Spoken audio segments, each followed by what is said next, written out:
Number 1. DCGB 729 kHz. Enod sa Bareta, Enod sa Gabos. Ang DCGB, aktibong miyembro iyan kan kapisanan ng mga broadcasters ng Pilipinas and KBP, Philippine Standard Time, halay sa Pag-asa, alas 5:02 nin hapon.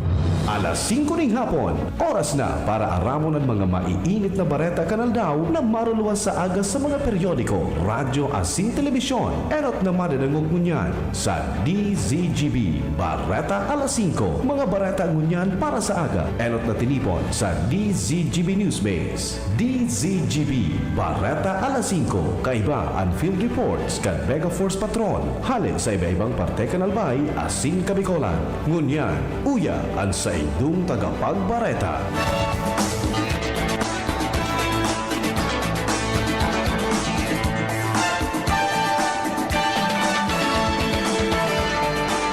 Diyos marhay na hapon sa pangaran po kang news base kan Mega Force Patrol. Asin sa pangaran ni Miss Gina Ritter Lee, asin ni Bert Nunez.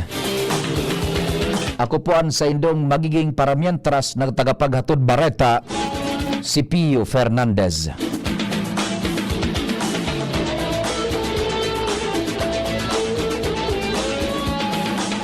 Enot sa detalyas kan bareta sa lado lokal na sa linya si kumpadreng Jomar Bien. Pading Jomar, maray na hapon. Please go ahead. Salamat Pading Pio, piglala o manadakol na mga estudyante ang mahiling sa mga masunod daw digdi sa munisipyo kan Banwaan kan Bakakay. Ini matapos na ipasar kasubago kan Sanggunian Bayan kan Bakakay ang pagtaon ng otorisasyon kay Mayor Regil Villaza na maglaog sa Memorandum of Agreement sa baliduang eskwelahan para sa mga estudyante na nakatalaan na magkaiguan immersion as in internship dito sa lokal na gobyerno kan Bakakay. Ang Zamora Memorial College iyon nagahagad na matawan sindan pagkakataon na matawan ng pagkakataon ng 68 mga estudyante para makapag-sirbing ng 40 oras bilang service requirement sa saindang kurso sa mga designated na department offices sa laugkan bulan na Marso. Mientras tanto, ang Binisita National High School man nagahagad man na magkaiguan ni work immersion program sa lokal na gobyerno kan Bakakay itong mga nasa senior high school sa rarong kan electrical installation and maintenance program ninda bilang parte kan K-12. Yan ang report. Yomar Bien, DCGB. Ang baretang ini hatod sa Indukan. Plemex. Pag may ubo o hika, Plemex agad. Basta lagundi, Plemex.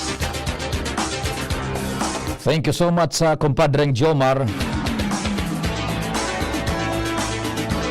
Ngunyan sa detalyas kan bareta sa lado nasyonal, hahagadon kan Palasyo Malacañang sa Kongreso na magpasar nin ley para sa regulasyon kan social media tanganing maibitaran ang paglakop ng fake news na posibleng ikaraot kan nasyon. Sinabi ni Palace Press Officer Abogada Claire Castro, panahon na para maibitaran ang pang-aabuso sa social media na maikakaraot kan ahensya, organisasyon asin kan tawo. Importante ang pagkakaigon ng regulatory body sa paagi nin lay tanganing malikayan o mapugulan ang fake news. Ang mainstream media ana nagre-regulate nare-regulate kan kapisanan ng mga broadcaster ng Pilipinas o kaya KBP asin maging kang Movie Television Review and Classification Board. Piglinaw ni Abogada Castro na daipig pupugulan kan gobyerno ang mga opinyon na basado sa ley asin kun ini ang kritisismo dapat na irespeto alagad ibang hururon kun pangraraot asin wala ning basihan gamit ang troll army. Kung magkaigon ng regulatory body, sinabi ni Castro na maaaraman na ang identity kan mga vloggers asin dain na sinda matago pa sa mga dummy accounts. Sinabi ni Castro na bako karaw ang mga pigibo kan troll armies lalo na kung pigbabayadan ang mga ini tanganing magibonin pangraraot na wara nin basihan. Dagdagan tapan detalyas kan bareta sa lado lokal. Nasa linya man sa tuyang pag-iriba si Joshua Bino. Joshua, good afternoon. Please go ahead. Nakahanda na ang National Food Authority o NFA digdi sa Bicol para sa paabot naman na aramihanin paroy. Sigun kay NFA Bicol Regional Manager Julie Linaresas, handa ang sendang pondo, handa man ang sendang mga provincial officers para mag-akomodar min mga paraumang madara o kaya mapabakal sa inda kan mga ina ni kaining paroy. Nahiling kaya tabing Sirpio na talagang nagdadakol na ang mga parauma na namumuya na magpabakal kan sa indang inaning paroy sa NFA dahil ang halangkaw ang barakalan sa nasabi ng ahensya. Ngunyan na simana ang clean and dry o kaya itong gango na paroy sigubakal kan NFA sa kantidad na 24 pesos per kilo, bantang itong fresh o dumog pa sigubakal mindanin 19 pesos per kilo. Kada simana nagbabagoan na pamresyuhan kay ni asing sigun kay Regional Manager Linaresas, posibleng sa mga maabot na simana kung magtuloy-tuloy na ang pag-init kan panahon asin mag-aramihana ng paroy, posibleng maglangkaw pa na bakal minda kan mga paroy na nataraon sa inda kan mga paraoma. Alagad sa ngunyan talagang sinda kan na talagang harvest season yao na nakalatag na sa indang esperso, handa na para mag-akomodar ng mga paraumang mapabakal ng paroy sa NFA. Dagdag na barata, Joshua Bina, BCGB. Thank you so much, Joshua.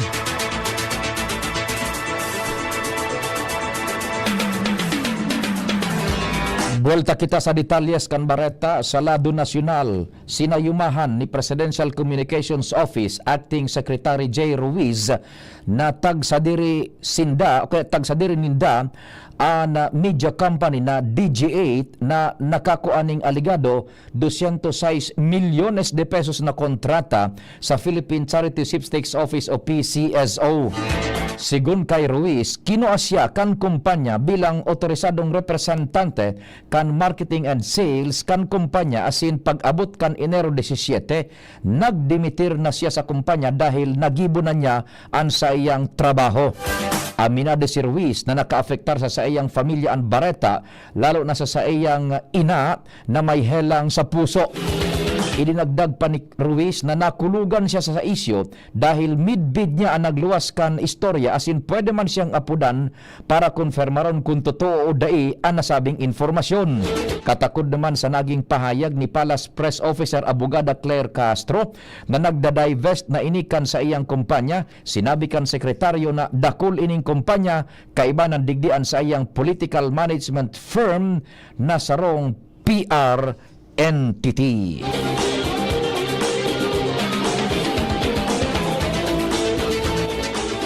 Mientras tanto, naging tambakan ng political accommodations ang Presidential Communications Office o PCO. Ini ang pahayag ni PCO Acting Secretary J. Ruiz matapos magsumitir ng courtesy resignation ang gabos ng mga opisyales hali sa undersecretaries, assistant secretaries asin director kan nasabing ahensya. Sigun kay Ruiz, 12 ang assistant secretary maging ang mga direktor na naging dahilan tanganing maglobo ang mga opisyal kan PCO.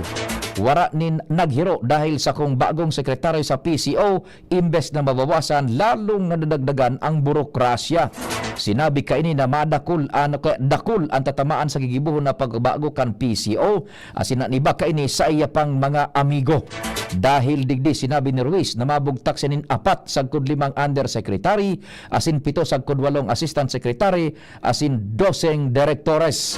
Kinonfirmar ni Ruiz na magkakaigwa man nin balasahan sa mga opisyal kan Philippine Information Agency o PIA.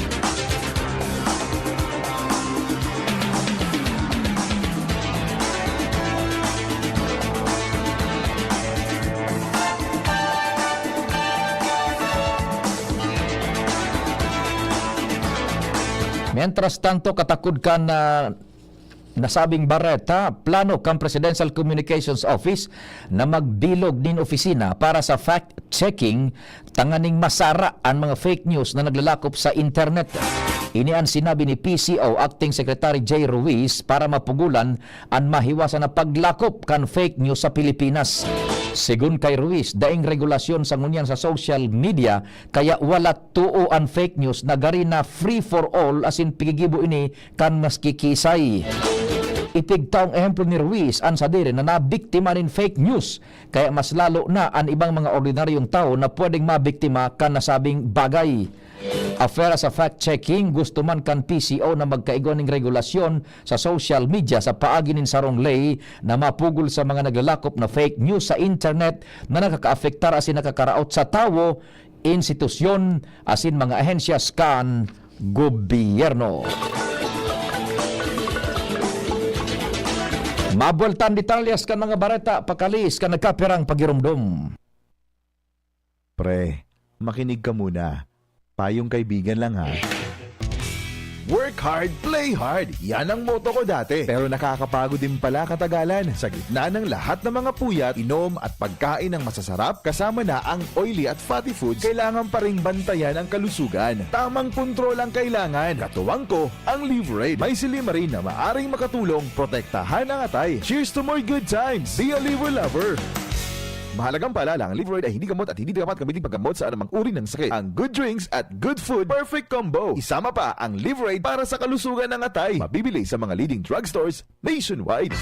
Realize true comfort and relaxation at Dorotea Resort and Spa, a perfect venue for family outings, couple retreats, and various functions such as weddings, birthday parties, corporate seminars, and conferences. Dorotea Resort and Spa. We have backpackers rooms, standard rooms, deluxe, suite, and a penthouse. Also, relax and rejuvenate with our spas and invigorating treatments, services, and facilities. Dorotea Resort and Spa. Kahugutan, Bakakay, Albay. For reservation, contact us at 0917-777-5734. Find us on Facebook, Dorotea Resort and Spa. Relax, rejuvenate, and enjoy. Only here at Dorotea Resort and Spa. Kung ikaw ay edad 50 pataas katulad ko, may mataas na ang risk ng manlalabo ng paningin. Mas challenging ang pang-araw-araw na gawain tulad ng pagbabasa, pagsusulat, at pagmamaneho. Ang Optin ay may lutin na maaari makatulong sa kalusugan ng mata, nilalabanan ang epekto ng glaucoma, macular degeneration at katarata. Kitang-kita ang kalusugan. Mabibili ang Optin sa mga pangunahing butika nationwide. Mahalagang paalala, ang Optin ay hindi gamot at hindi dapat gamitin panggamot sa anumang uri ng sakit.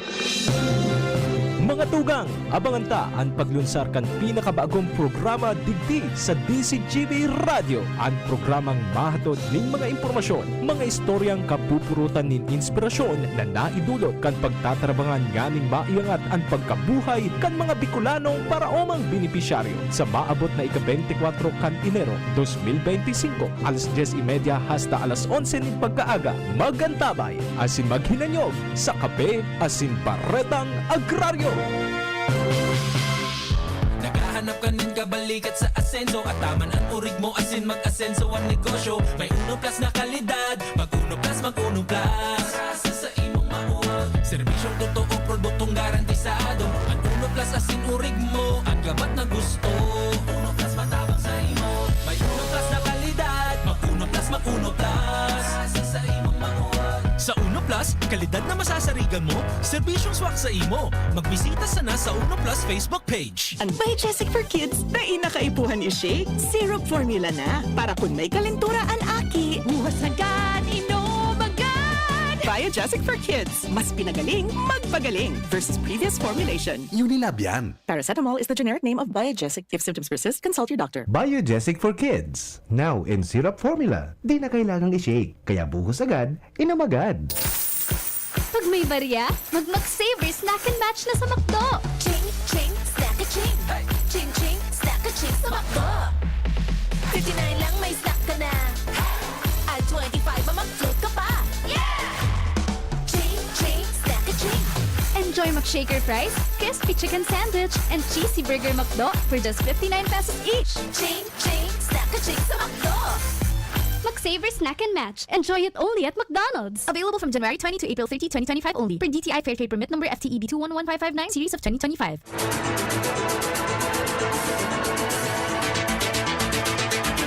Diretso kan detalyes kan mga bareta sa lado nasyonal, desidido na ang Departamento de Agrikultura na magtalaanin maximum suggested retail price para sa karneng urig. Ini tanganing mapugulan pa ang pagsipa kan presyo sa merkado.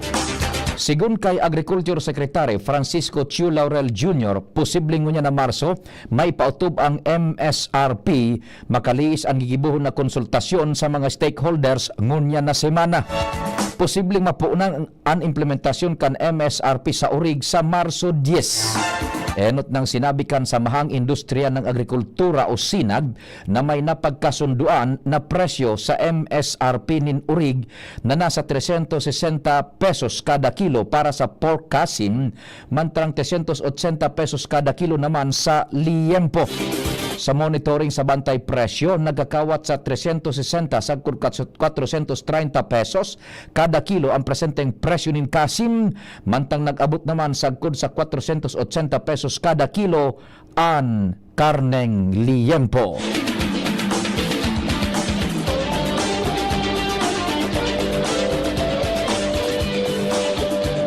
Mientras tanto, bilang paghahanda sa tag-init, ipinag-orden ni Bureau of Corrections Director General Gregorio Pio P. Katapang Jr. ang pagbakal ning sando para sa mga persons deprived of liberty o PDL para maibitaran ang helang na darakan halangkaw na heat index. Kasabay kay ni siniguro niya na padagos ang supply nin tubig sa gabos na pasilidad kan Bucor.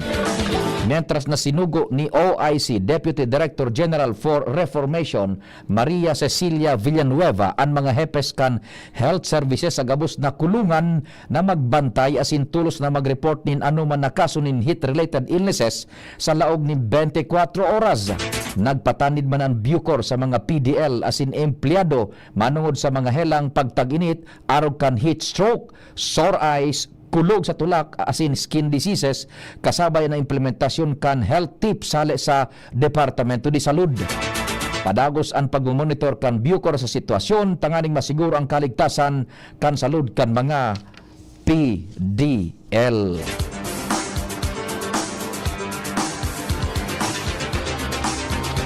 Ultimong detalyes kan bareta sa lado nasyonal, nakipaghuron si Department of Tourism Secretary Cristina Garcia Frasco kay Special Envoy to China Benito Techico asin mga opisyal kan Federation of Filipino Chamber of Commerce and Industry kasuhapon. Tinukar digdi ang heritage conservation, urban revitalization asin pagkapakusog kan cultural tourism sa makaysaysayan na mga lugar sa nasyon. Ibinida man digdi ang mga estratehiya para sa sustainable tourism, pagpartisipar kan pribadong sektor asin pagsuporta sa mga proyektong pangrehabilitasyon kan gobyerno. Nag-atendir sa nasabing pagtiripon ang mga opisyales hali sa DOT asin Tourism Infrastructure and Enterprise Zone Authority o TIEZA na may katuyhan na ibusol ang mas matalubo asin sustainable na turismo kan Pilipinas. Bareta sa ibang nasyon, pikakarkulong na sa 31 katawaan nagkagaradan sa banggaan ng truck asin bus sa Bolivia. Pinagkonfirmar kan tagapagtaram kan pulisya na si Limbert Choque ang numero kan mga nagadan. Dagdag padigdian 22 katawo na lugadan. Sinabi kan pulisya na ang bus ang naulog pababa sa ampas sa pagultanan kan Oruro sa Bolivian Altiplano asin kan Highland Mining City kan Potosi. Dinakop naman ang driver kan truck mantang pig-imbestigaran pa ang nasabing insidente.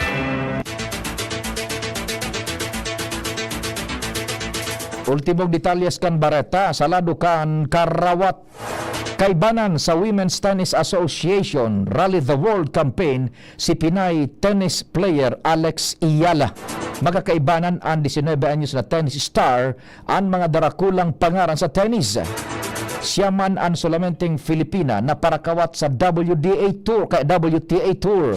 Sinabi kaini na sobrang sa iyang kaugmahan dahil sa pagrepresentar niya sa nasyon. Nagkapera sa mga sikat na tennis player ang nakaibanan sa listahan, sinda Coco Gauff, Karolina Muchova, Mira Andreeva, Victoria Azarenka, Elina Vitolina, Xinyu Wang, asin Erin Routliffe.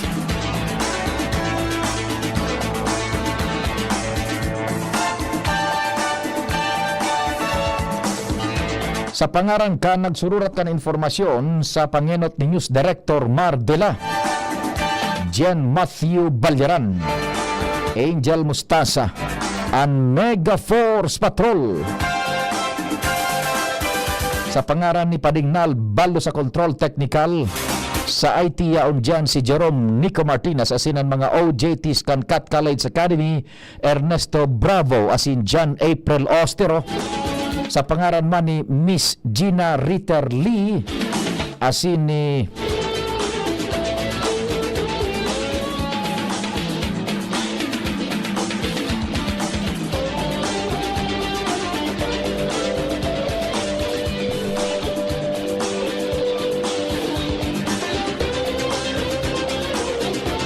Bert Nunez.